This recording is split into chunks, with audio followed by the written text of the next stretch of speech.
following podcast contains spoilers and words like fuck and Mate, did we watch a thing this week? Yeah, we did.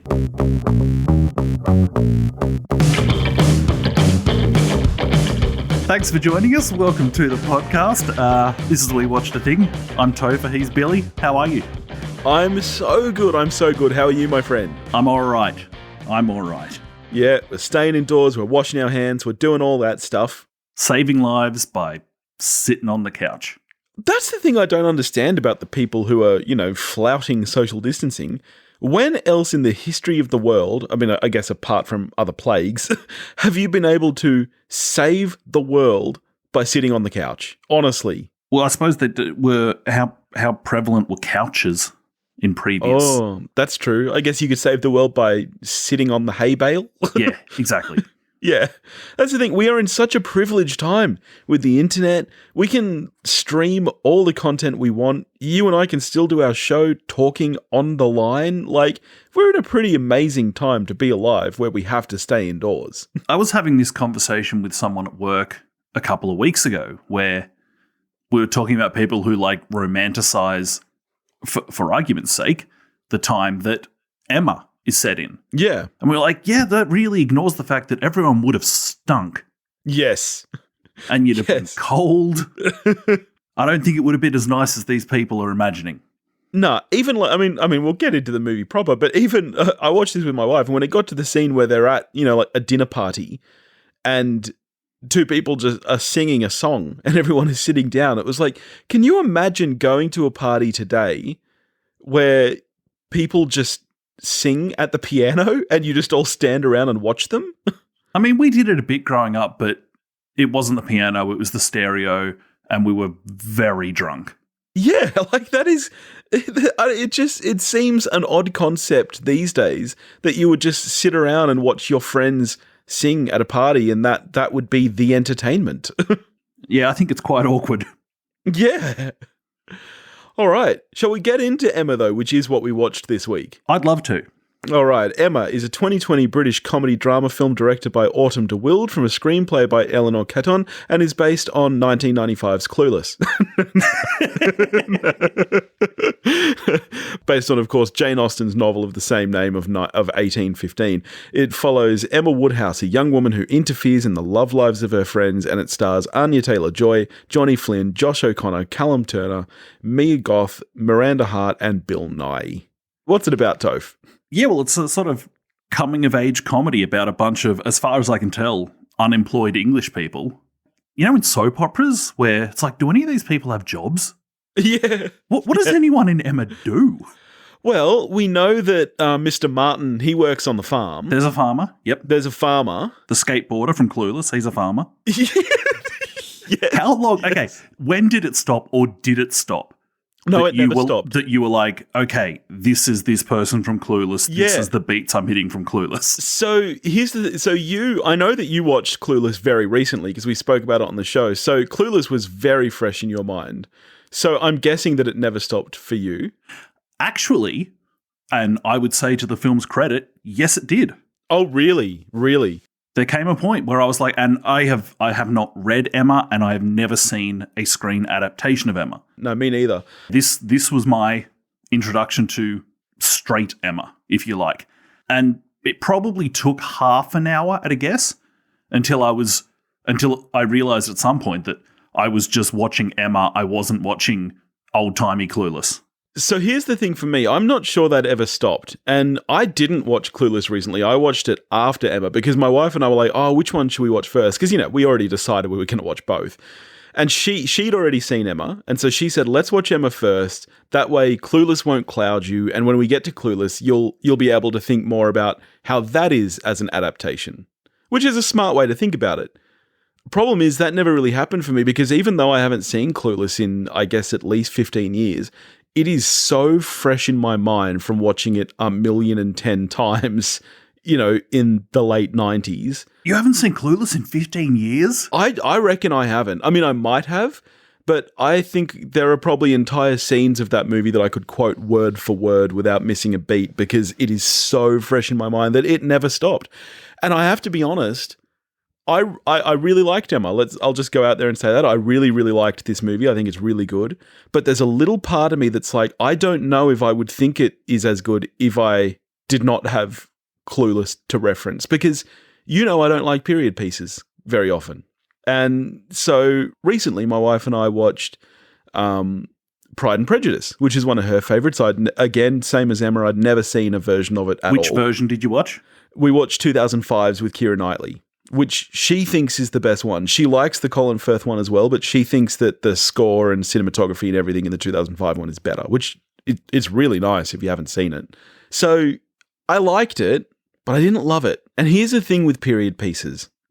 This is going to make me sound like a bit of a simpleton, okay? There is something about period pieces that I find really hard to follow. And I think what it boils down to is they don't use characters' first names. So it takes me a good half hour to understand who they're talking about when they're like, oh, yes, Mrs. Weston and Mr. Woodhouse. And I'm like, who the fuck are they talking about? I don't know why, but something in me just can't keep up with that. But with Emma, luckily enough, yeah, I did the same thing as you did. I was like, oh, okay, he's the stoner. Yep.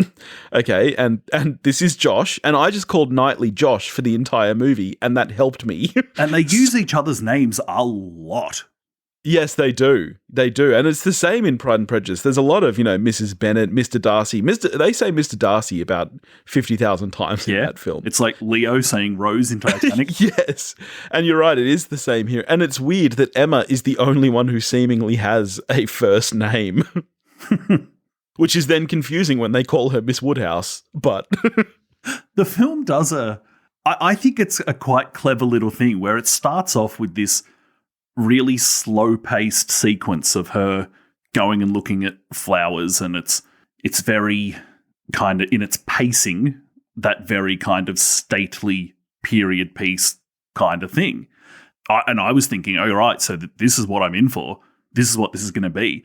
And then they just flick a switch at one point, and I think it's particularly the editing of the film where it flicks to this is being edited like a comedy, because in case you didn't know, and I didn't know, you are watching a comedy.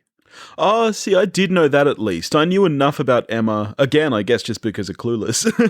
I did know that it was a comedy, and I must say, I do much prefer this story to Pride and Prejudice. I think similar to that, it's a movie, the story, just about nothing is really of consequence at the end of the day.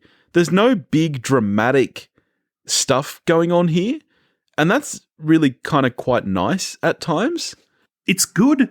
Like, it's genuinely good. Not just the script, which, okay, they've got a pretty, they're dealing with Jane Austen. I suppose you'd want to hope the script was in decent shape. But the actual kind of physical comedy direction of the film is really good. Like, the little kind of mini comedic set pieces, like people sitting down together and no, we're not quite sitting down yet. And we're sitting down. No, we're not quite sitting down yet. Or Emma just like lifting up her skirt to warm her bum on a fire or something. Just these things to kind of, I think, throw a spanner in the works of maybe people like myself, our expectations of what this film's going to be and what I'm in for is fantastic. And just like shots like Bill Nighy boarded up next to the fire. Like, it's just a genuinely funny film.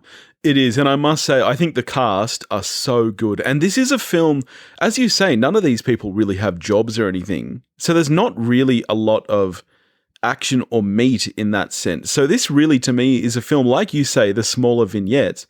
It's a film of side characters, I think. And a lot of the side characters are done so well. Bill Nighy is cast so well in this film. Sensational. Even though... Because Bill Nighy is a big name, and he pops up and, half the audience is going, oh, there's Bill Nighy, and the other half is going, oh, what do I know that guy from? But he's so well cast in this film that about 10 minutes into it, he is just Mr. Woodhouse, and he feels comforting, and he's so good in this movie. How long did you get into the film before you gave up on where's Dee? Where's her best friend? Yeah, and that I think is where I noticed big differences between this and Clueless on what, of course, this is based. It's weird. I want to say the additions in this, but really, Clueless kind of extrapolates a lot out, and usually with adaptations, what happens is characters get combined into one. But it's very strange that in Clueless being an adaptation, what they've done is the opposite of that. They've taken several characters and they've kind of split them up. So in Clueless, right, Dee and Tai are actually kind of both Harriet Smith. They've split her into those two characters for Clueless. Don't you reckon? Well, yeah, quite possibly. I wonder how many people who are listening who have read Emma are like, you guys are fucking dumb. Because so in this movie, in Emma, she spends a lot of time with Harriet Smith, and she's not just the girl she's trying to hook up with everybody. She's also her best friend. She is Dee. So they've split those two characters up. And it's the same all throughout the film. There's a bunch of characters that, you can kind of see the makings of in Clueless, like Miss Bates, played absolutely wonderfully by Miranda Hart. She's actually my MVP of Emma. Brilliant. She's so clearly the teacher in Clueless, Like, there's all those little things that you just kind of see. But she's kind of an amalgam as well, because she's Amber from Clueless. Yeah. Whenever she's in a social setting, there's this pest here. Yeah. But we never feel bad for Amber in Clueless, whereas we do your heart feel bad breaks for Miss Bates. Who would have thought that you could feel so bad and your heart could break about something that seems so minuscule? This is one of the best things about the story, I think, is that, like, as you mentioned, the stakes of this, there aren't massive stakes. Yeah. In this. Well, they kind of are. There's someone who, like, she convinced someone to knock back a marriage. It's a fairly large life event. Yeah. But generally in a story, like, when you get to the down point, the big gloom, as some people call it, I don't know if any of those people are still alive, but I've definitely heard it before. It's because of events or other characters or whatever that have conspired against the protagonist. Here, the big gloom of the story is completely of her own doing. Yes. And when Mr. Knightley calls her out on it and gives her an absolute dressing down, as much as, like, we're feeling for our protagonist here, but we're also like, yeah, you done messed up. And that's when a good movie and a good story in general, I think, is when you never stop feeling for Emma as the protagonist, but she's not a perfect person, and she made a massive, massive mistake there that was genuinely hurtful to someone she does actually care about. And that, like you say, it's interesting that is the darkest point in the whole film. And it seems so small at the time, but it cuts like a knife when she says it. And even you as an audience member are like, oh, Jesus. Like, it's funny. You get the same feeling you get in some films when you see someone shoot someone. Like, it's so like well done. The partner got killed or something. Yeah. It's so well put together, that whole moment. It's up there with, like, someone failing their driving test. And being a virgin who can't drive. It is. It's like getting on the freeway and not knowing why you're on the freeway or how to get off, and having people scream at you to get off the freeway. I have to say, it never stopped for me. Just moments like, there's that great moment where Emma is painting her friend. She's painting her for Elton. I can remember Elton because he has the same name. Yes, thank you, Clueless. Thank you for just calling him Elton. But that moment and instantly my head went straight to, but you have her picture in your locker. I have the picture you took in my locker. Like, moments like that never stopped for me. You know what? Let's do this. Just give me a minute here. Clueless is a 1995 American coming-of-age teen comedy film written and directed by Amy Heckerling. It stars Alicia Silverstone, Stacey Dash, Paul Rudd, Dan Hedaya, and Brittany Murphy. And what's it about, Toph? It's a coming-of-age high school comedy based on, it's an adaptation of Jane Austen's Emma. Yes. No, I don't want to get off track here. This is an Emma episode. It's arguably the greatest high school comedy of my youth. It's Easily. arguably the greatest adaptation full stop of my youth. It's a film that continuously has just opened up over the years for me, because I first came to the film as I desperately want to watch this movie with Alicia Silverstone in it. Oh, God, I loved Alicia Silverstone so much. We were all obsessed. Yeah. And then over the years, it became, you moved on from being just a dirty little perv to, hey, this film's actually really entertaining, to this is actually one of the smartest comedies I have ever seen. Yes. And like, I watched it, you mentioned I watched it a week or two ago. There are still things in the script that there was definitely a moment in that last watch I had of it where I was like, I haven't picked up on that line properly before. It is such a smart script. And also, like, people who are roughly our age, like, okay, yes, we all know who Alicia Silverstone is, but there's just no way known she had the career that she should have had. And I think this happens a lot. We do it to women, we don't do it to men. That when they're playing dumb, we don't give them credit for how good the performance is. That's true.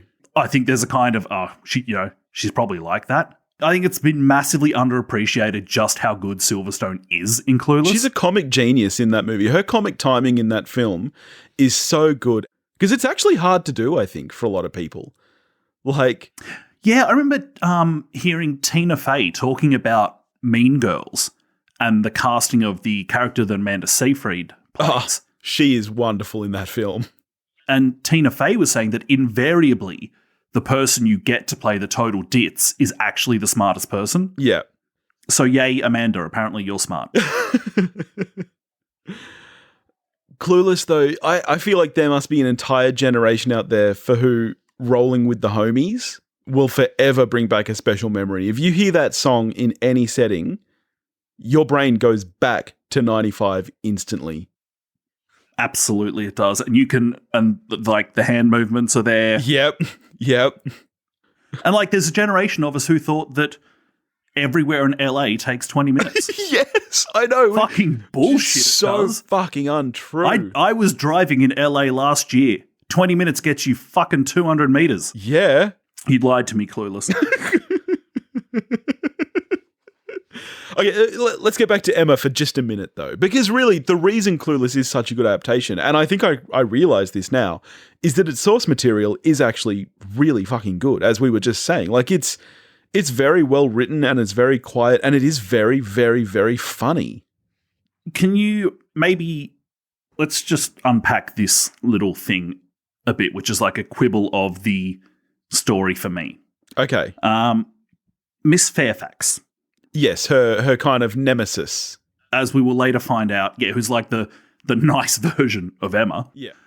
Who she hates because Miss Fairfax is better than her. Yeah. We find out is secretly engaged to the object of Emma's affections. Yes. Is she? What's going on there? Yeah, I did find that a bit... It did throw me aback when it happened, but now looking back, I do actually think there were clues peppered through. Like, I do remember, she brings up Mrs. Fairfax to, again, names, not good with them, to the dude she digs. Not Christian. Not Christian, but old-timey Christian. Old-timey Christian, yeah. She brings up Mrs. Fairfax to him, and he does a bit of like, I don't know much about her, I just know that she's poor. And I do think if you watch back that scene, and there are a few later on as well, I do actually feel like there are clues peppered through that we might have just missed at the time. Yeah, but he's like he's actively like dissing her hair and all this stuff, and rather than just being like, oh yeah, don't know much about her, move on, he like actually bonds with Emma over hating on this girl. Are you telling me you've never done that, where you're trying to pretend that you don't dig someone? I think that this person should be a bit beyond, like they're old enough that they should be beyond kicking them in the shins and running away. But as a sign of their affection. But I think that's the thing. You've got to remember these people, for starters, they don't have jobs. For a lot of these people, they are still very much in that childish mindset of their lives. Don't you think?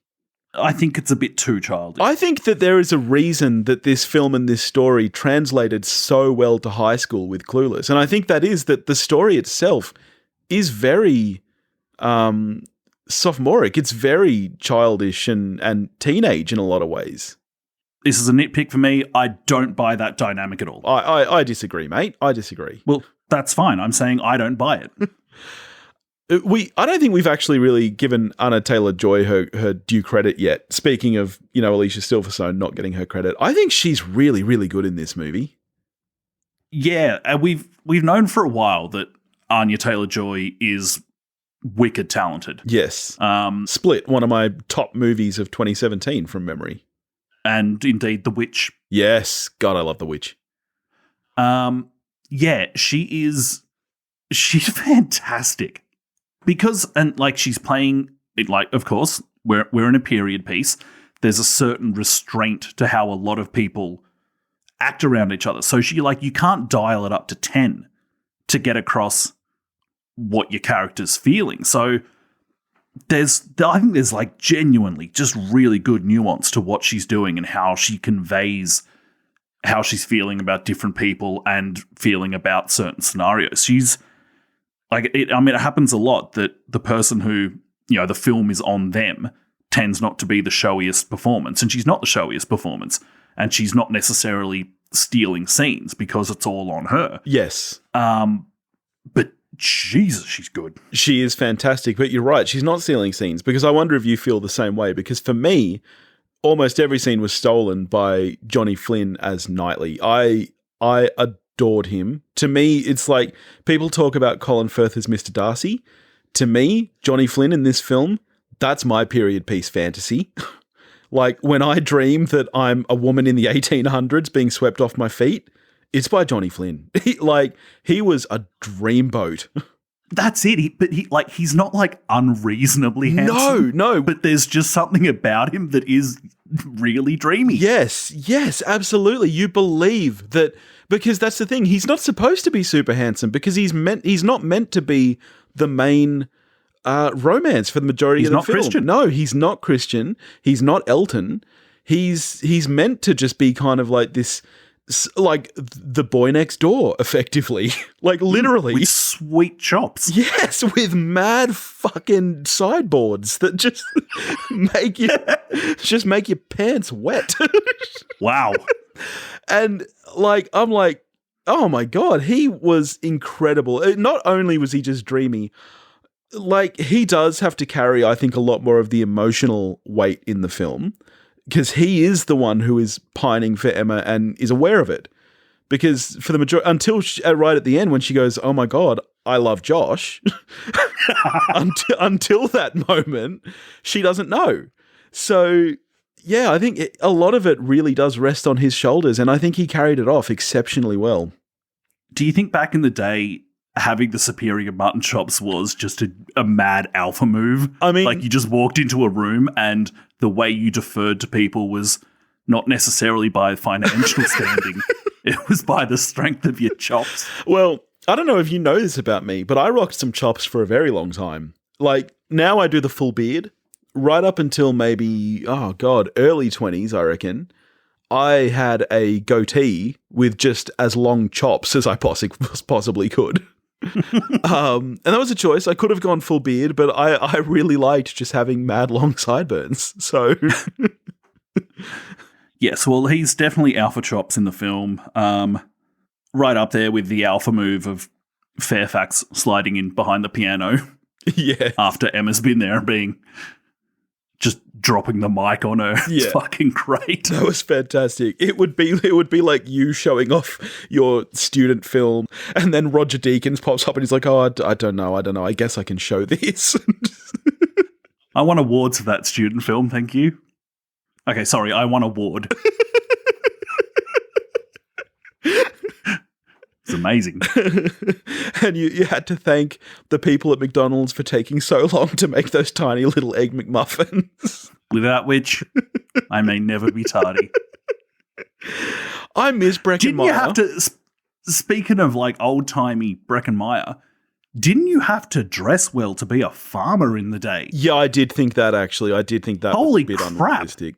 Yeah. The other thing it highlights is just how quickly people proposed back then. Because I don't actually think it's ever really made clear in the film that him and Miss Smith ever actually really talk, apart from the one time she says hi to him as they're walking past. And then the next thing you know, she gets a letter proposing to her. They do say earlier on that like she does hang out with them. Oh, she does? She does hang out with the stoner kids. Okay. Yeah. We know, presumably they were farming cannabis. And that's where Breckenmeyer's character comes from. I wish that Breckenmeyer's career had kept going, because he had a really good string in the 90s where he did some really good stuff.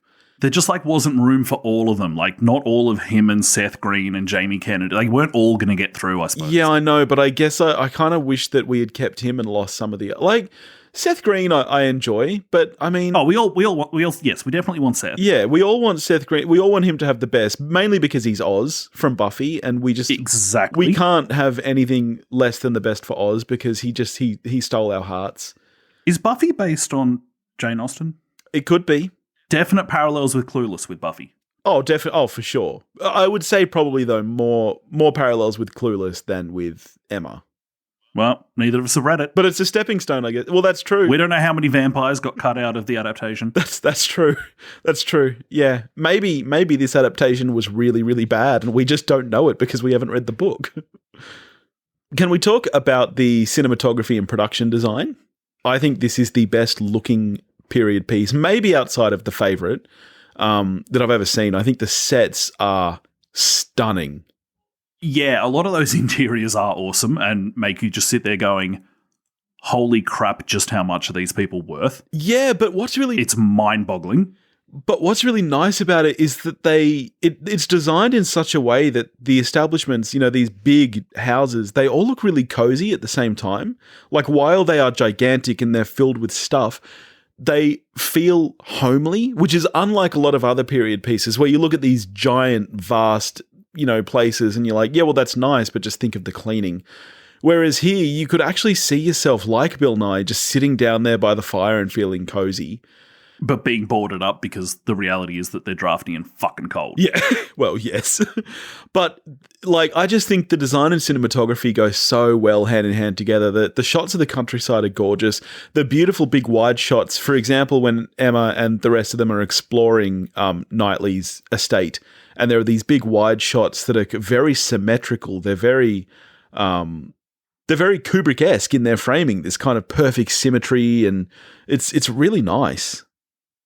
I really like a lot of the interior lighting particularly when we're out of daylight hours and it's lit as if it's lit by candles. And most of the characters tend to be lit from behind with this really kind of molded lighting with very little fill light from the camera side. And it's not what you do if you just want to make your actors look incredibly pretty and handsome, but I think it looks fucking shit hot. Yeah. And I'd rather look at awesome lighting than I would attractive people because I've got the internet for that.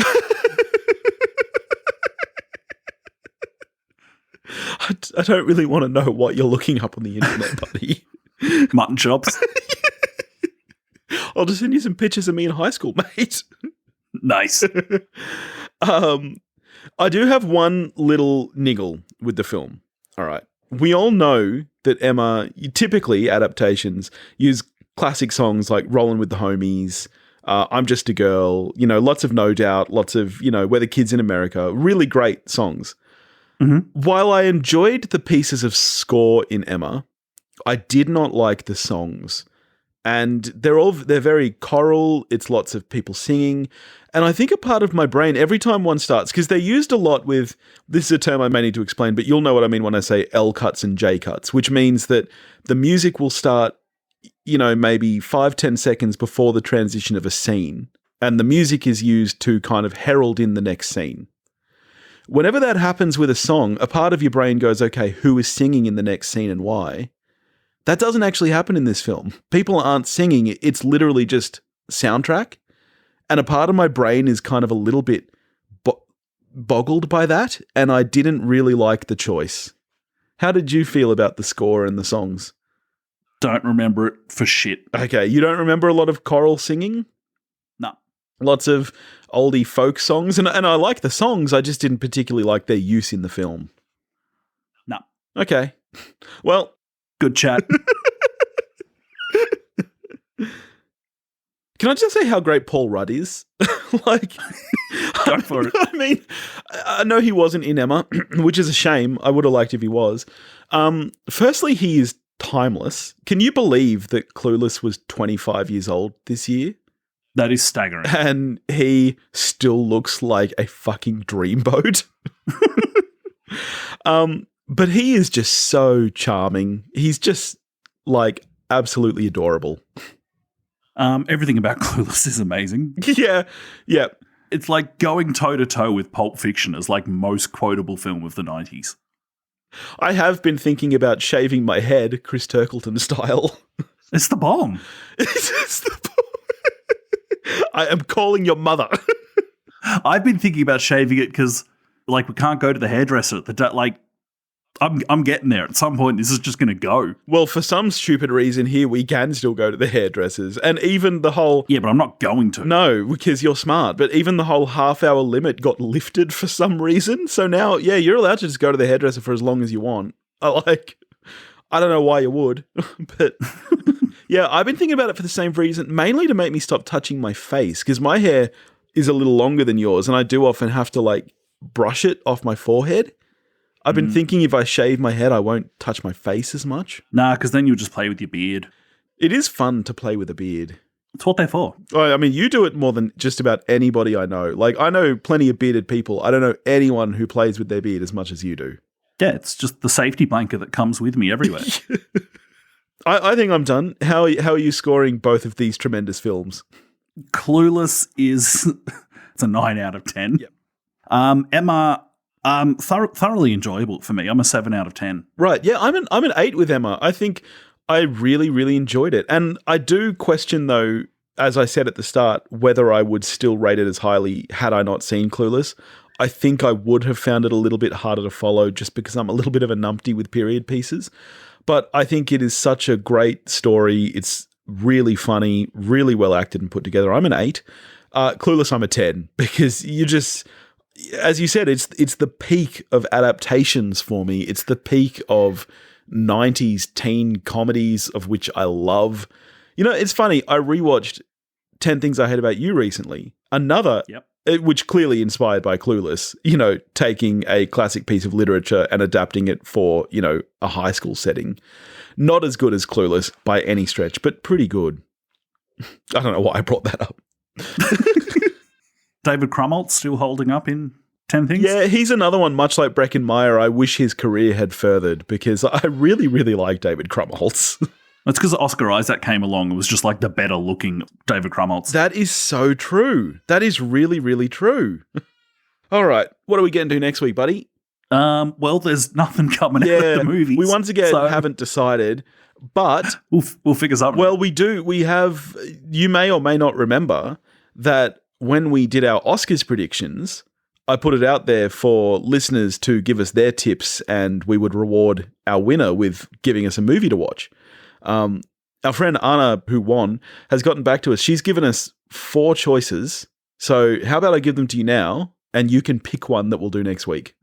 Okay. All right. Here's her shortlist that she's given us. So Children of Men, Almost Famous, La Dolce Vita, or City of God. I think part of me was hoping there'd just be 3 duds. Yeah, no. And one good one to make this easy. All great films. Have you ever seen La Dolce Vita? I haven't, but I don't think we should do that because that's on your list of stuff that you're going to make me watch at some point. So she will still get that at some point. Yeah. Sorry. She did also message after saying she forgot to also say Paris, Texas. Paris, Texas, one of Roger Deakins' favourite films. Really? Yeah. Fun fact. Well, there you go. I'm honestly happy for you to decide. I've never seen Children of Men, which I know I'm supposed to. Oh, really? Yeah, but big Almost Famous fan. I think we've both probably seen that. Almost Famous is And fantastic. City of God, also fantastic, of course. City of God, very good film. I'm interested now in Children of Men, given you haven't seen it. Yeah? Let's do it. Anna, we'll be doing Children of Men next week, just for you. Alrighty, in the meantime, if you want to get in touch with us, you can do that at wewatchedathing.com or wewatchedathing@gmail.com. You can find us on Facebook, Instagram, and Twitter, all under the handle at wewatchedathing. If you want to help support the show, you can do that at patreon.com/wewatchedathing, and we'll catch you next week. Don't go watch a movie. Stay in and watch a movie. Stay in and watch Clueless. Or Emma. Do it. Or Emma. But mainly Clueless. But pay for Emma if you can. Yes. Or pay for Clueless as well. Amy Heckerling, give her some dosh.